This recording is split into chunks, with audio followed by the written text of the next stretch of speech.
25 years ago, a classic was finally going to be releasing in theaters. And here we are 25 years later. And the question is, did we need a sequel?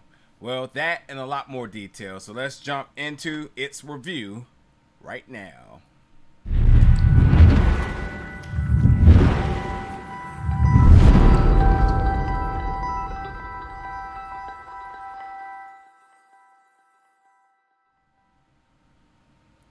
What's up, everybody, and welcome back to the channel today for another review. And today we're going to be reviewing the film Space Jam: A New Legacy, or Space Jam 2, to make it short and simple for you all. But yeah, Space Jam 1 came out 25 years ago, and now 25 years later this film is being released in theaters and on HBO Max. But yeah, I don't know, like, let's start with the simple stuff. Is this film better than the first one? I don't think anything will take away how important and how synonymous Space Jam was with my childhood. It will forever hold a place in my heart, and therefore it's untouchable. And even going into this, trying to compare the two, I still feel like I love the first one a lot more than I love this film. Now, again, I had a lot of fun with this film, more fun than I thought I would have. This film totally had its problems, but overall, I still hold very tight the first original Space Jam. But again, this one was different. There's a lot of things I need to talk about with this film, but you know, you can go to appreciate this. My real question I want to know is how will kids take to this? Because I think it's pretty much across the board. Anybody that came up in my generation, we love Space Jam. I'm really wondering, will this hold the kids' attention the way the first one held this? This is 2 hours. This one has references both for children, references from anybody who's loved Warner Brother properties from over the years, and even stuff for adults. And I feel like Space Jam, the first one, was totally catered towards kids alone. But and again, with this film being 2 hours, I feel like that's also a challenge for the kids in order to keep their attention for that long. But yeah, this film ultimately was an uphill battle, because the first part of the film I could have probably did without it. It was literally a LeBron tribute film. It was all about LeBron, self-deprecating about his legacy and all the different things that he's done. They easily could have trimmed the fat and just got away with that, because of the idea that we all know who LeBron is. We don't need a reminder of everything he's been through in his career, his childhood, and all that other stuff. Not at all. They could have easily jumped into the conflict between him and his son. And what's happening in this is LeBron playing himself, has a son, Dom, who is into video games. LeBron and his other son are strictly about basketball. LeBron is a questionable dad who coaches his son and teaches him that if he wants to be good like him, he has to do all these things. However, his son is a genius. He's created a video game, and you know, that's where his focus is at. He wants to create his own path. He wants to do his own thing. At the same time, LeBron gets this pitch from Warner Brothers, and they want him to be in the film, and LeBron isn't for it because he's focused about basketball. But his son comes with him, and he's like, hey, I'm pretty good at this type of stuff. Like, I understand this type of stuff. And he's like, I'm interested in this. At the same time, Don Cheadle plays this villain, which, wow, Don Cheadle is a villain. He plays this villain called Algorithm, who basically lives in the Warner Brothers serververse. And he's the one that generates all the ideas. He's the one that pitched the idea to LeBron. LeBron rejected it. Obviously, there's some tension there. But then he takes to his sons like, oh, this is not a bad second option. So he pretty much kidnaps his son. LeBron goes after his son. So he's also kidnapped into the Warner Brother serververse. And in order for LeBron to take his son home safely, he must play him in a game of basketball and win in order to successfully do so. Otherwise, they both have to remain in the serververse forever. So that's what it's really all about. Here's the thing. Video games isn't bad. The way they were kind of bashing video games was kind of like, haha, maybe a couple of years ago or whatnot. But like, obviously, there's a lot of successful gamers, e-gamers, who make a lot of money on Twitch and competition and pros. That can definitely have an argument about playing video games over playing professional sports. And actually, esports is considered a sport, so bada boom, and it's competitive and it takes training. But I will say, like, a lot of the dialogue in the beginning was really cheesy, corny, and I did laugh some, but it was kind of like, whatever. And then like even Don Cheetah as Algae Rhythm, like the whole how they were using algorithm and like what an algorithm is, they were kind of using it in a way where we were at like 10 to 15 years ago about understanding what the cloud is when we didn't know what the cloud was. So like they were kind of like throwing that in there in a sense of like no contest, and it really was kind of like, all right, we'll just go with it. And maybe that's just me, the adult, that's thinking like too serious about it, and maybe it was just a kid film until there was jokes that wasn't so kiddish. Like there was really jokes in all degrees for kids, for this middle mixture crowd, and for adults. So like, you know, I don't think it was critical in order to say like, yeah, that doesn't make sense. But you know, it is what it is. There was so much advertisement, self-advertisement for Warner Brothers. I mean, they product placed anything they could at any moment. TNT, anything that dealt with Warner Media was all involved here. I mean, to the point, if you've seen the trailer, you realize that this is going to become its own version of Ready Player One or Wreck-It Ralph, where all the properties are all encompassed in some way.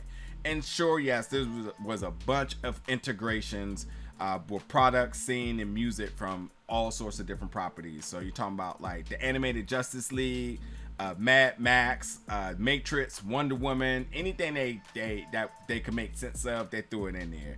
And by the way, the visuals and CG was spectacular. There's nothing to question about that. They look very good, very crisp, and definitely was enjoying it.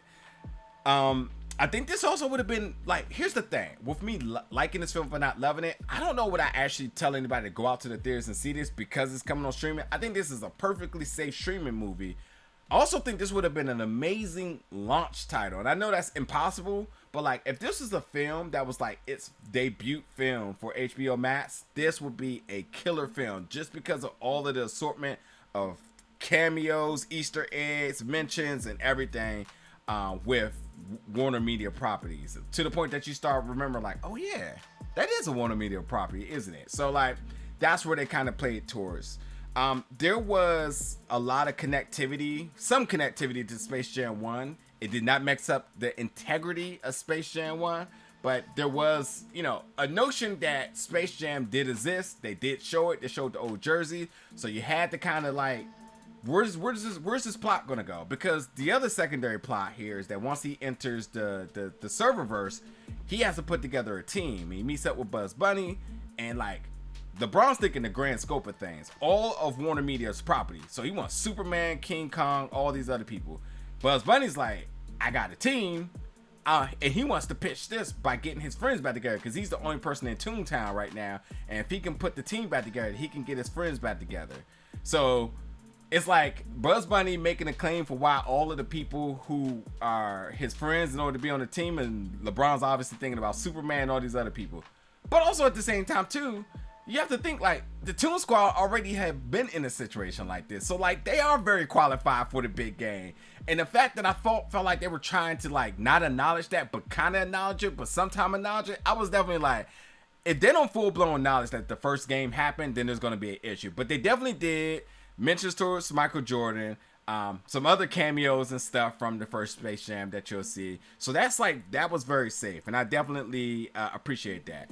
And again, there's tons of nods to the classics, the classic films, the classic in Space Jam, even classic kicks. They had all the old school kicks in this, by the way. I just got to throw out there as a sneakerhead, like there was definitely a bunch of retro kicks in there that isn't so retro now because everything's being re-released, but you know, might as well just throw that in there. My only thing is too, once they got to the live action where LeBron went back from animated to back being human, and then they took the Toon Squad and live animated them, I wasn't really big on that animation. It took me a little while to kind of like be cool with it, but initially I was just like, I don't know, I'm used to the 2D animation. The 3D animation was kind of like, I don't know, I guess, you know. But I do understand that the importance of doing that was to kind of express the updated graphics, or just the update of moving from Space Jam 1 to Space Jam 2. So I get it. New jerseys are pretty cool as well too. But I will say there were some funny parts. One noticeable part is when Porky Pig was freestyling Notorious P.I.G. He definitely dropped some bars. Definitely gotta give him his nods for that. Ton of Warner Media cameos and Easter eggs. Really one epic cameo happens as well too, and it's very hilarious. Like you can almost see it coming, and it's still so funny once it delivers. And other things with pop culture, because again, they reference things within the Warner Media universe, and they also reference things in the world and kind of niche them all together, and it works out. And again, there is callbacks to the first. And you also want to stay through to the credits. There's some entertaining credit rolls. There's nothing after the credits, but overall, it was fun. So with that being said too, my only issue is that like with the plot, I never felt like LeBron and his son was ever in a situation where they couldn't win. Unlike I felt like in the first one, I was like Jordan and them are not beating the monster goon squad. But this one I was just like, yeah, they're clearly gonna win. And Don Cheadle is Don Cheadle is a bad guy. I still don't know if I can get with that. Even at times LeBron felt like a villain. Like he's a villain on the court at time, and for all the things that he's done with switching teams, which they completely highlighted, which made him the ultimate villain. I feel like he was a villain at time. Questionable dad, very hard on the Looney Tunes, and I'm supposed to like this guy? You can't be mean to Bugs Bunny and Lola. You can't do that.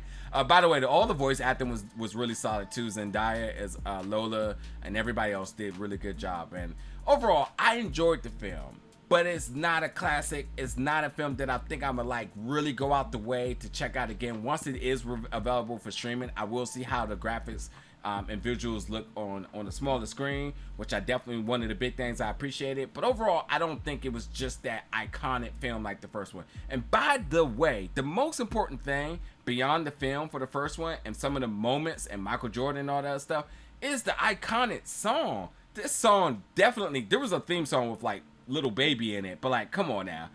I get it. I Believe I Can Fly is the most iconic song, one of the most iconic songs in the movie by Redacted, and I get it that we can't acknowledge that, but there still was nothing that is even near on the same atmosphere as I Believe I Can Fly in this. And that's also very important because that's what that film reminds you of. You remind you of the songs, you remind you of Jordan, the shoes, the Space Jam shoes, like all these things that the first one remind you of. And this one doesn't really give you anything to really take out of it and say like, this is always going to remind me of that, besides the jerseys. So that's that. But yeah, this again, Space Jam 2, Space Jam: A New Legacy. If you're checking it out, folks, jump in the comments, let me know your thoughts about this. And as always, folks, stay tuned because we got more reviews coming very soon. Thank you for watching, folks.